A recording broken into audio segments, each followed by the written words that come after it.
want to introduce Frank Stoutenburgh, who is a fisherman, deep sea fisherman, a clammer, and basically an oceanographer of the bay. He's got a master's in what is it? Marine geology. Marine geology. Yeah. So he's followed the movements of the bay and the barrier island, Fire Island, and he's going to talk about all of this good stuff. And waiting for questions from you at the end of it. So, here's Frank.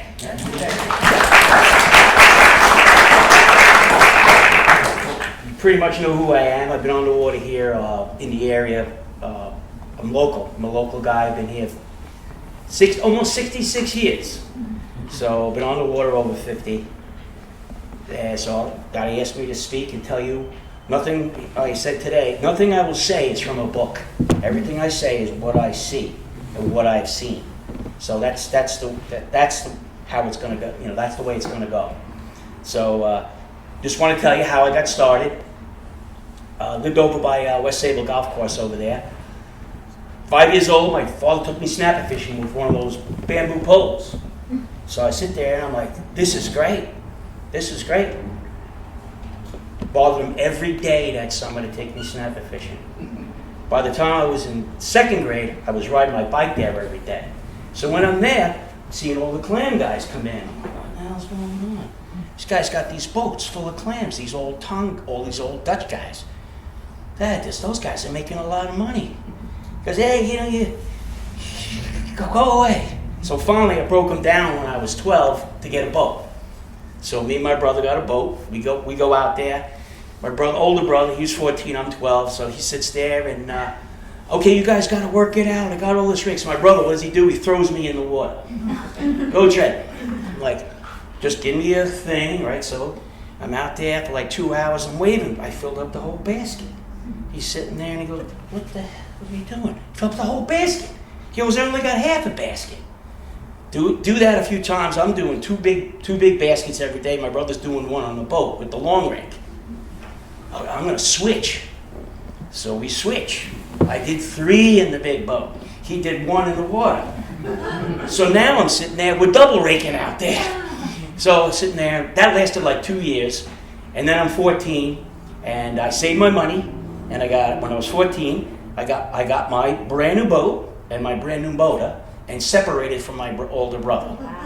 And that was that. So there I am on the water when I'm 14. So I did that all through high school. Just back in those days, it was split sessions.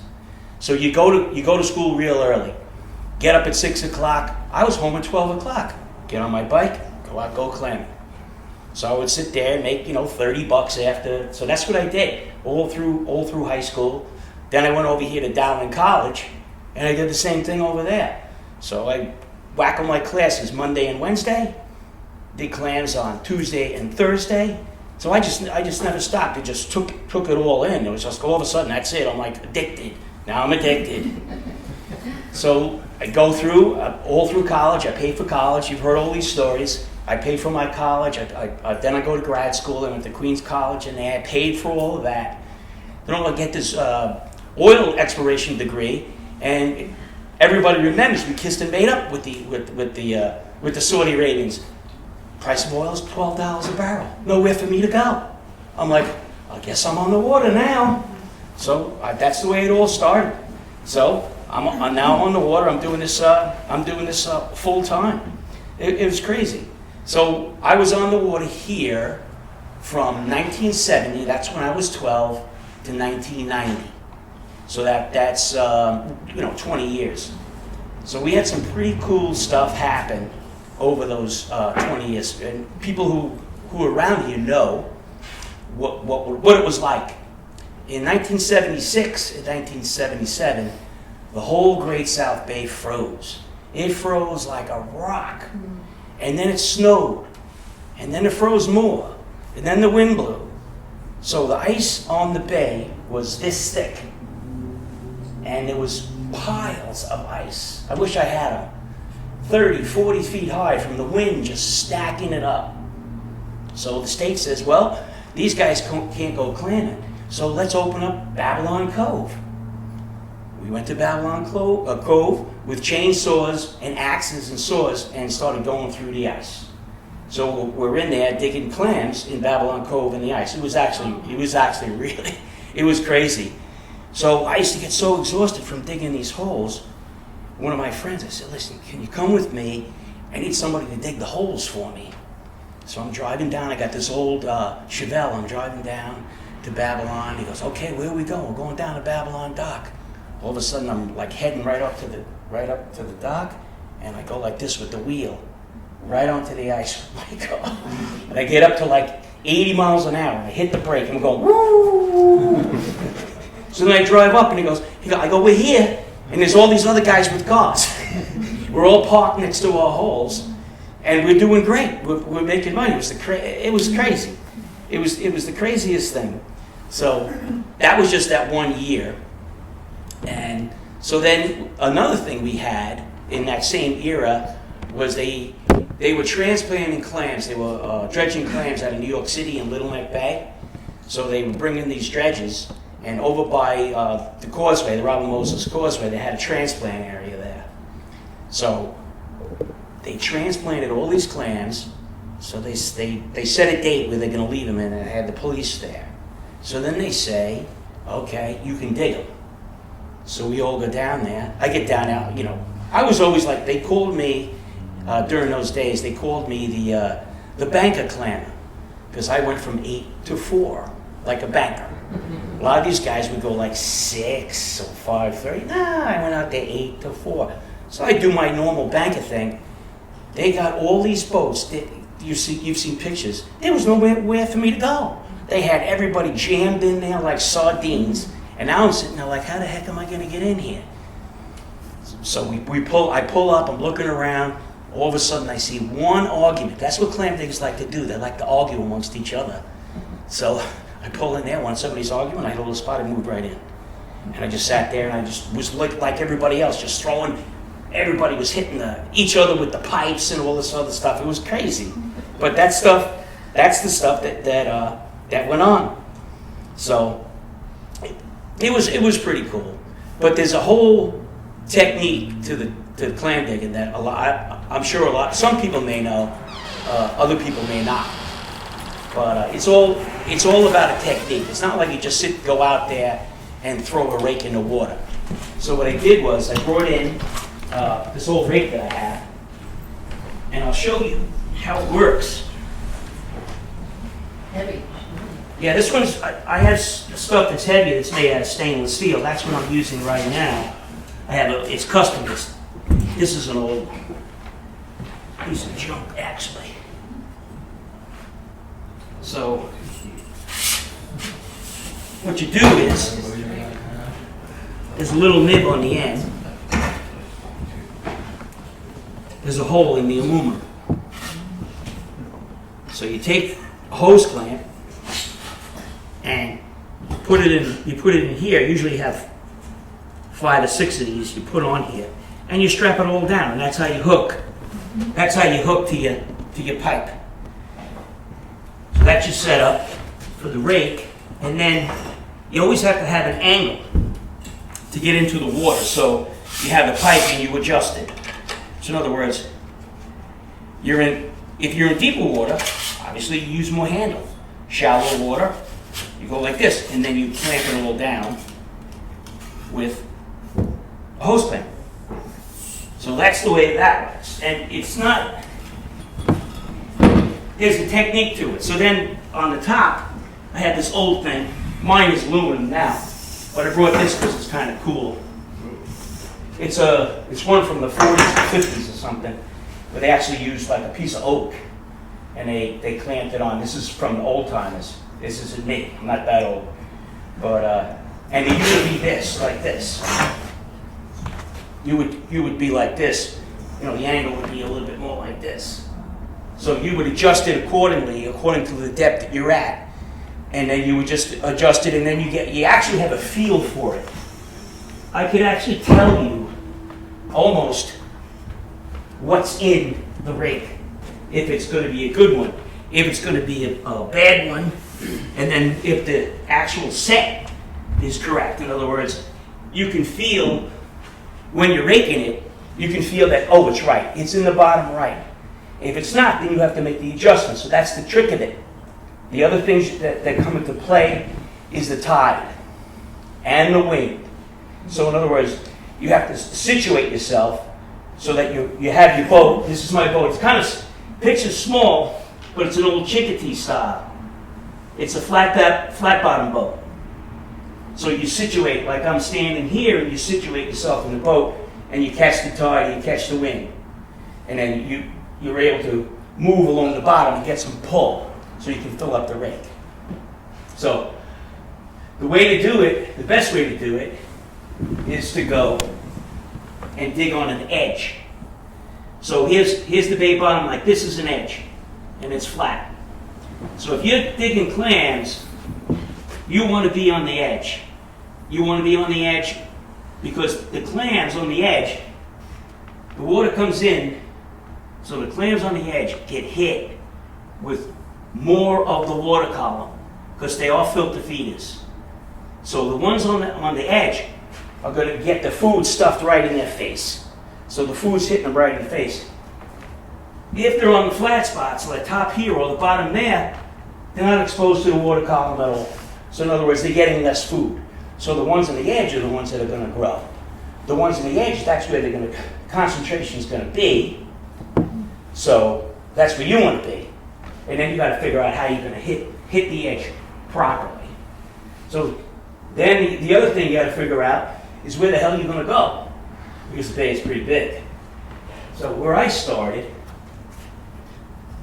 I don't know if anybody knows the South Bay much at all, but I started over here. This is approximately Barrett Beach. This is Watch Hill, Barrett Beach, in on these flats where I was telling you before with my brother. This is where we started, in here. And then you would move out here into the deeper water, the central part of the bay. But there's all sorts of, there's a high spot in here that I worked for many years, and there's a couple of other spots. And then getting down to where you are here, I'll show you where Brightwaters is.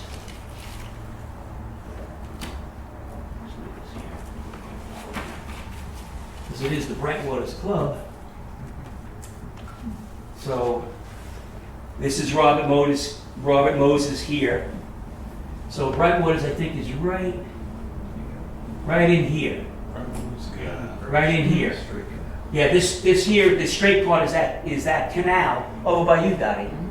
Okay, now, when I first started clamming, this canal, there was no sporties in that. It was all tongboats. As far as you could see. Tongboats. Straight down, maybe a sporty mixed in. The one in Babylon, the big one in Babylon, not exactly sure where that is, that was the same. All big tongboats. You know the guys with the tongs that stood on the edge of the boat and tong like this? Yeah. All those guys. They were all there. There's actually a few left. If you go down to Babylon and run up that canal, what is it, Fire Island Avenue? Yeah. You run up that road, and right at the end, there's probably 2 or 3 of those guys left if you wanted to check it out and see their boats, because a few of those old timers are still alive. They're all walking around like this. You know, they're like 90 years old, but they still make $100 a day, so you know they're champions. They're very happy. This is where the transplants were. Here. Let's see what else we got. This would be. Let's see. Where's Babylon Cove? Can't really see it on my glasses. I'm pretty sure the Babylon Cove is here, and that's where we went. Down in here. So I was over in here, so we used to drive down in here, and there's a Babylon Cove. They opened this. They opened up the Bayshore Cove. So it was all these different coves, but it was pretty cool. It was pretty cool doing all that stuff. The other thing that we also did, all of us clam diggers, is we're travelers. So in other words, we go where the money is. So in 1983, there was a set in the Indian River. A set is when the clams come in heavy. There's 2 types of sets. There's what you call an opportunistic set. That's a giant set. and then there's a replacement set, which basically replaces the clams that were there. So in other words, replacement is you're there and everything's steady. Now when you get an opportunist set, there's seeds everywhere. You're like, oh my God, I feel like it's a gold rush. You're like you're on TV, you know. The rake's coming up all full. You have racks, you throw them on and stuff like that. Hadn't seen that. Well, I saw one up in Hempstead where I am now, a bunch of years back. But they had one in Florida. So we all threw our boats and trailers and we went to the Indian River in Florida. That was pretty cool. Locals hated us. They hated us. So we went down there, we did that. Then in 1980, what was it, 88, I went into Staten Island. So we went into Staten Island, we were doing what they call a depuration in Staten Island. So depuration is when you take clams from a polluted area and then you sell them to a guy who puts them in racks, above the water racks, keeps them in there for 21 days, and then he sells them. So that's kind of rough because you're getting up at like 2 in the morning to start there at 5. You're rushing to get back to the BQE before 1. Otherwise, you got home at 6 o'clock at night. So that was kind of rough. But that's where the money was, so that's what we did. That's what we did at the time. So that was pretty cool. And the last, we're talking about sets. The last set on the South Bay was 1985. So the set was discovered on a place called Wheeler's Bed. It's over here. It's on this part of the map over here, and it was actually pretty cool to see a natural set. So there I am thinking about this stuff. Like, you know, we have a set. I'm thinking about all this stuff. There was never clams before. So I talked to one of the old timers, and I said, you know, what about this? What's going on? Oh yeah, we had a set there 50 years ago. It took 50 years for this spot to reset. And who knows why, but 50 years later, oh no, the clams are small, they're going to be in that part of the edge. You go down, I'm like, how the heck does this guy know all this? He did it already, but 50 years previous. So that just gets, you know, your brain thinking like, how is this all working, right? So you say, I'm just like, okay. But it kept us in there, kept us alive in the South Bay until basically until I left in 1990. So we were doing good there. Then I went up to Port Jeff. I was up in there for a while. I won't tell you the circumstances why I left, but it wasn't good. I wasn't good, so I had to leave. So I went up there and did oysters. So there was a big set in Port Jeff. So I went over there and we were digging oysters in Port Jeff. And that was a whole nother realm of 11-foot tide instead of 3 here. So that was a whole different ball game. So I had to figure all that out. But it was pretty cool. So, but I wanted to show you a few things that I got. This is one of my many tomahawks. See the notch? So I get these Indian artifacts are all over the place, especially where I am now in Hempstead. All I got to do is go to this one area, I get them. And I got one of the spearheads. Got a few of these. And this one I got on the South Bay. You might be interested in it, Dave. What is it? It's a corn cob pipe.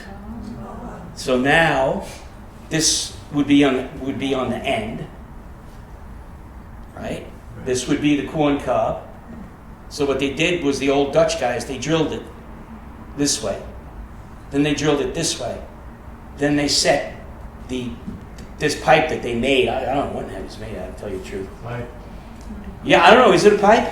And then they would just lash it down. So they had these, I didn't know what it was. Corn cob pipe. I'm like, okay, that's pretty cool. Maybe it smokes on. Yeah, well, that's not for me to say. Does anybody know what this is? What, a bottle from, is it local? Yeah, got it right out here. Yeah.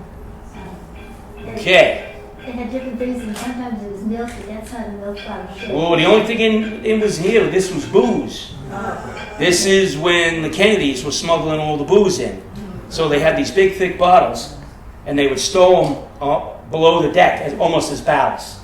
So they would cork them, and because they're rounded like this, they wouldn't break. So they'd be on the ocean. It's very thick glass. So they filled it with booze, and they came across from England during Prohibition. This is a Prohibition bottle. So they put it in here, and then they got it here, and then they rebottled everything. And that's how they made a lot of money. I have a lot of these too. These are actually pretty cool. Nice colors on it. Yeah, it's that old glass. You know, that it's almost like fluorescent. You saw the bottle collection I had. I got so many bottles, I don't know what to do with them. But I have a whole collection. I have a whole big wall, a corner wall, of just like all these group bottles from 1800s, and then all sorts of stuff from all the beer brewing in the city from like 1850 to like before Prohibition was unbelievable. There was so many different breweries popping up. I know because I have all the bottles.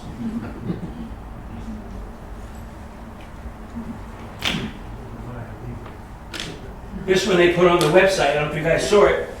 But this is a picture of digging holes through the ice. This is over in Stoutenburgh in 1996 when we had all that snow. Remember, if you were here, it was the whole place was like glass. You could almost skate between each other's houses. I don't remember that, but that's when I was over there in 1996. And you see the picture. It's hard for you to see, but my boat is behind me, and there's the land. So I'm actually on the other side of my boat. So you walk past your boat that's frozen in the water. I'm going to go clamming over here. There's my boat over there.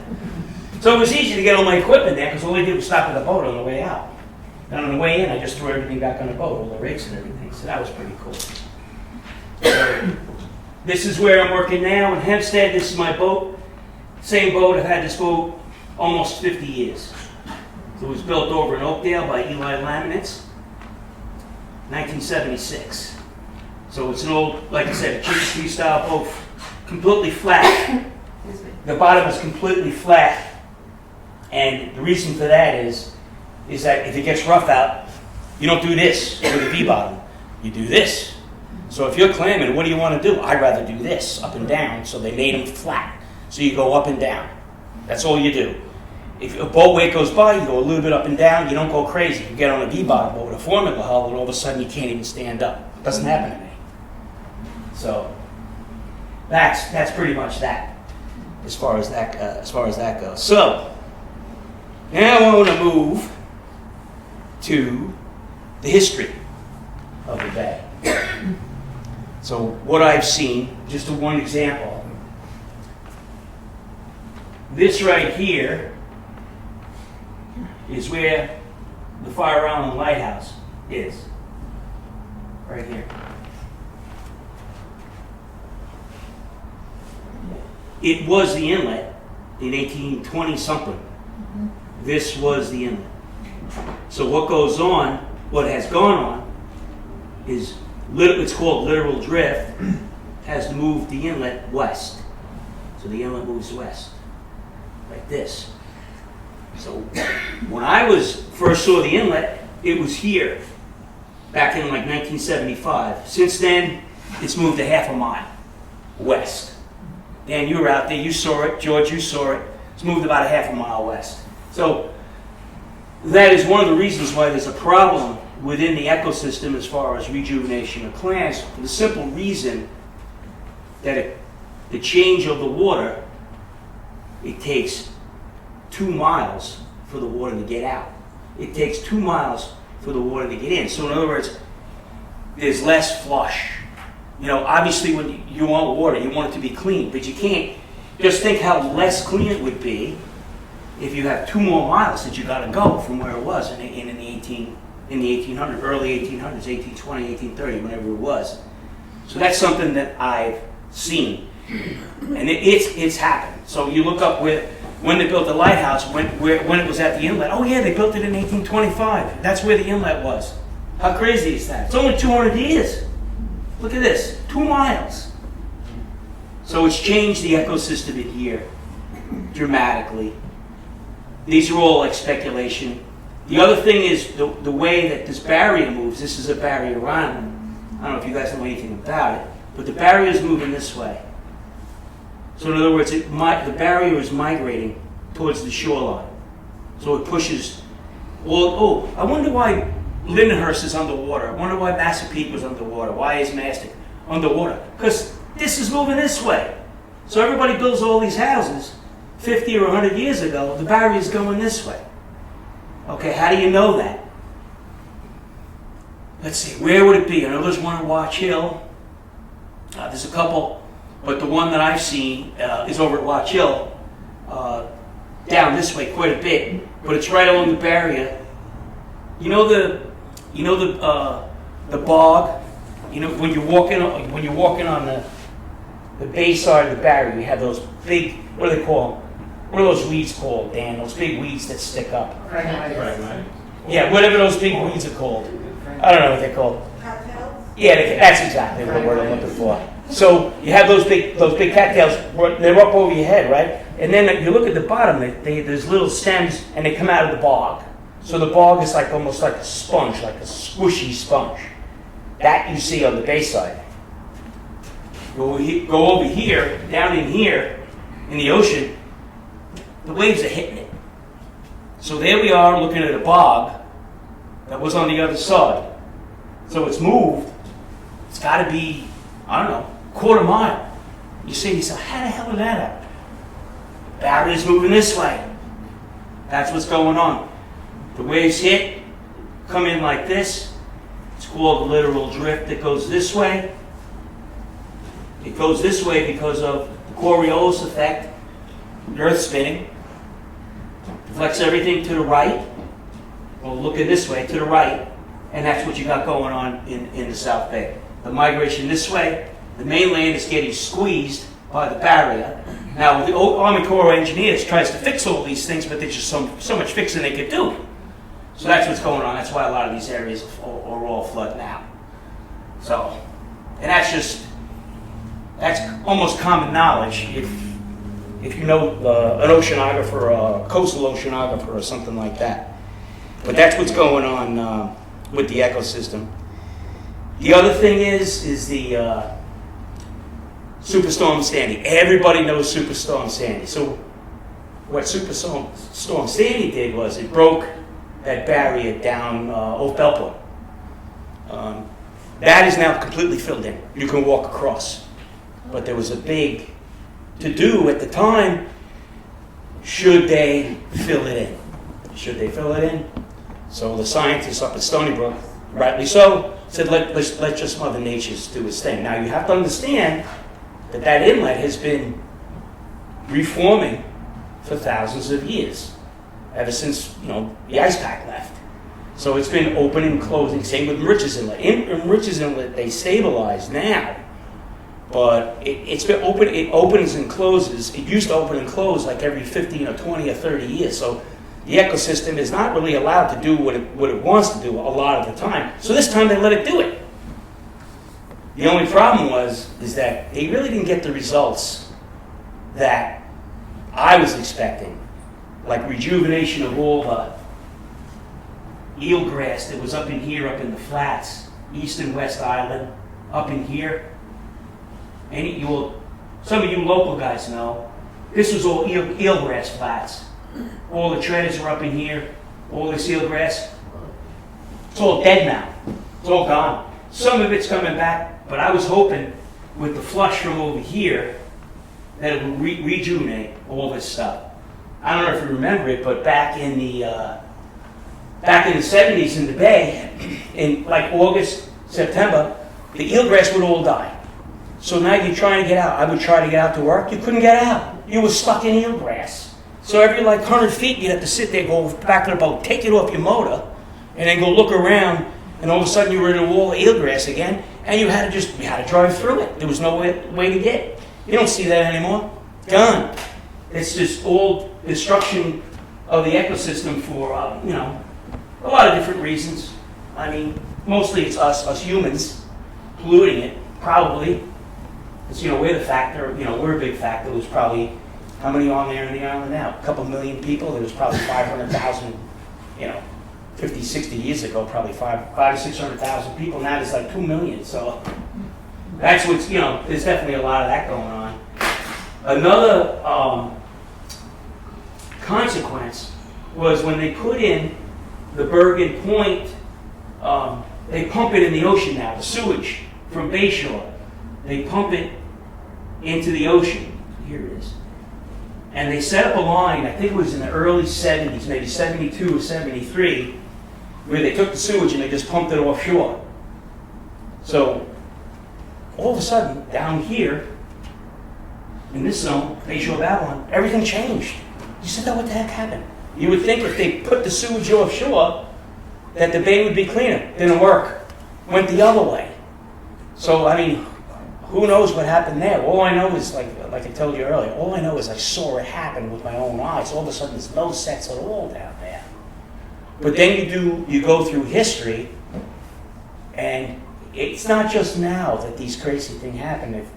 In the past, there was definitely areas or times when the bay was all set up with clams and oysters, and then they died for whatever reason. And then they're all set up with clams, and then they die. Then vice versa, this way. I don't even know. You think you know, but a lot of it, what my point is, the variables that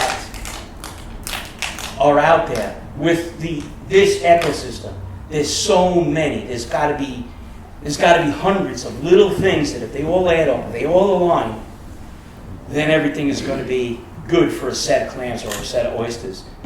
The oysters, the salinity is too low right now. They need a higher salinity.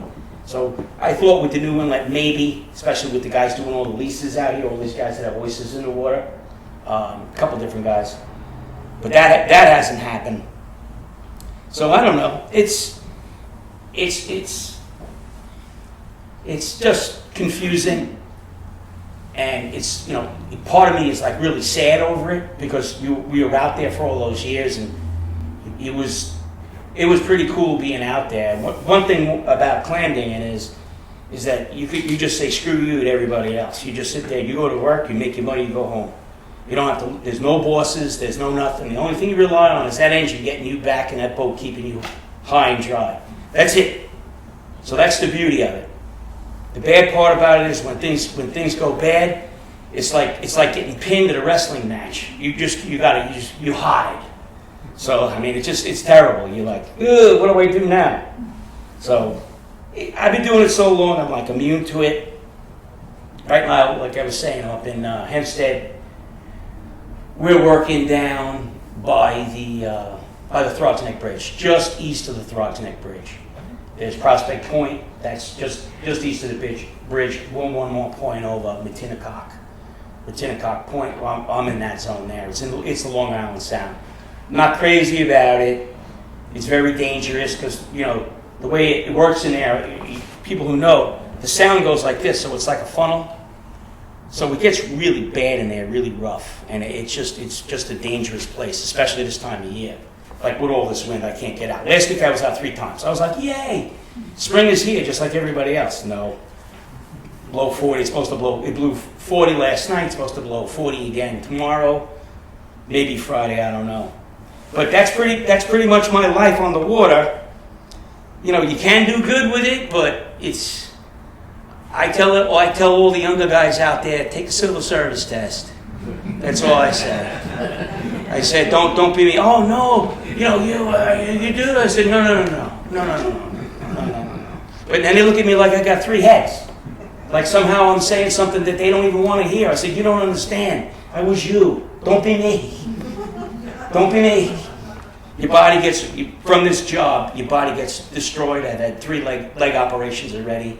Hurt my back numerous times. My legs is from varicose veins, from just picking up all the clams. I probably picked up close to 7 or 8 million clams in my career.